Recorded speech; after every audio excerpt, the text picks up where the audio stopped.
According to a new report by United Nations Women, almost all 18 to 24-year-olds in the UK say they have experienced sexual harassment. 96% of the women surveyed said they didn't report sexual harassment, mainly because they didn't think the incidents were serious enough, or because they didn't think reporting would help. The report says this highlights a lack of trust in reporting mechanisms. This is a global issue, with 90% of women in some cities saying they feel unsafe in public spaces. Well, Claire Barnett is the Executive Director of UN Women UK, and I'm pleased to say she joins us live now. Thanks for being with us, Claire. So what happened to Sarah Everard has caused something of an outcry in the UK. Do you think we're now at a point where there's enough momentum to push for meaningful change to improve women's safety? Well, we very much hope so. I think it's incredibly sad that it always takes a horrific case like this often to build up the public conversation enough to demand change.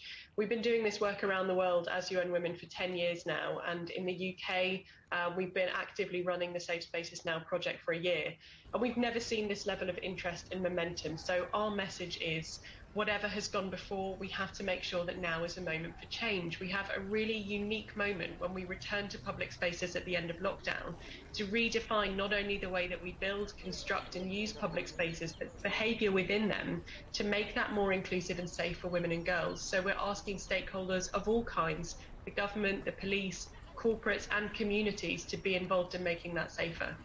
And this really is a huge problem to tackle, isn't it? Your figures show that more than 70% of women in the UK have experienced sexual harassment.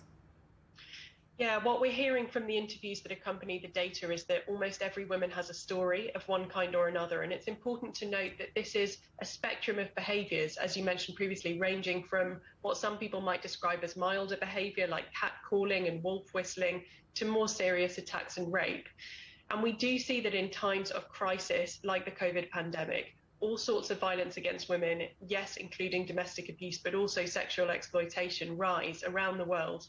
And that's a trend that we see consistently. So we need to be really conscious of how the pandemic and the strain it puts on communities will affect that now, because we're just seeing hundreds of thousands of women speaking out about this online and saying that something has to change. So we just talked then about meaningful change to improve women's safety. What would you actually like to see happening to make that so? Well, critically, we would of course like to see the response when women are victims and survivors of abuse and attacks to be strengthened. So we want women to feel that they can report, know how to do it, and as you mentioned, have trust that it will change things. But that's critical as well. The other side is that we want to work on prevention, not just response to the issue. So legislation is a part of this, as are the emergency services, but we also need to be working on changing behaviours.